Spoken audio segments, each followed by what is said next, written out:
بالله من الشيطان الرجيم بسم الله الرحمن الرحيم الحمد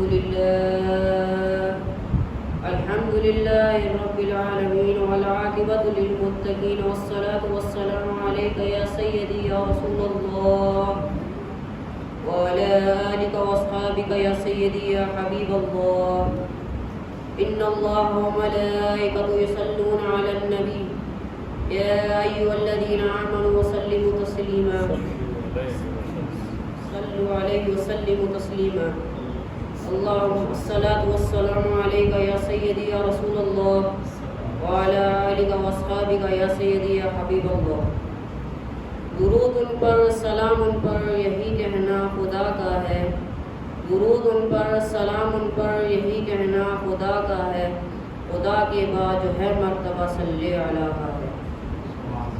آج مجھے جس موضوع پر بولنے کی سعادت نصیب ہوئی ہے وہ ہے میرے اور آپ کے آقائے دو جہاں محمد مصطفیٰ صلی اللہ علیہ وسلم۔ اس کائنات میں سرور کائنات کی مثال آب درخشاں کی ہے جو غار ہیرا سے طلوع ہوا اور پوری کائنات پر چھا گیا۔ نبی کریم صلی اللہ علیہ وسلم کائنات کی وہ عظیم ترین شخصیت ہیں جس کی نظیر ازل سے ابد تک نہیں ملتی۔ جس طرح سورج طلوع ہوتا ہے تو کائنات کی ہر شے منور ہو جاتی ہے، آپ صلی اللہ علیہ وسلم ہر انسان کے لیے رحمت کا پیغام آئے تھے، نبینہ انسان کے لیے رحمت بن کر آئے تھے۔ میرے نبی تو وہ نبی تھے کہ تمام انبیاء نے ان کا امتی ہونے کی خواہش کی تھی۔ ہم تو اتنے خوش قسمت ہیں کہ ہمیں یہ سعادت بن مانگے مل گئی۔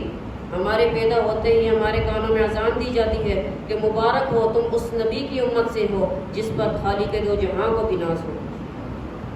میرے سرکار تو بادشاہی میں بھی فقیری کرتے تھے، جن کے پاس نہ سونا تھا نہ چاندی تھی۔ میرے سرکار تو ٹوٹی چٹائی پر بھی سلطان نظر آتے تھے۔ میرے سرکار کی نگاہوں میں بجلی، لبوں پر تبسم اور چہرے پر نور تھا۔ میرے سرکار تو سارے لباس میں بھی ذیشان نظر آتے تھے۔ آپ کی طبیعت میں نرمی اور عاجزی اور شخصیت میں وقار تھا، اور آپ کی سیرت بے مثال تھی، حسن باجمال تھا، شان بے مثالی کا ظہور تھی، اور کردار ایسا تھا کہ کافر بھی فدا ہوتے تھے آپ کی صداقت پر۔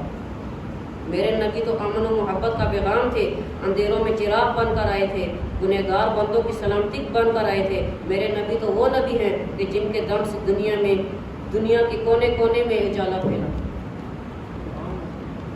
حضور آئے تو اندھیرے سے نکل کر اجالے میں آ گئی دنیا، حضور آئے تو اندھیروں سے نکل کر اجالے میں آ گئی دنیا، سوتے ذہنوں سے زنگ اترا مجھے چہروں پر نور آیا۔ حضور آئے تو لوگوں کو جینے کا شعور آیا۔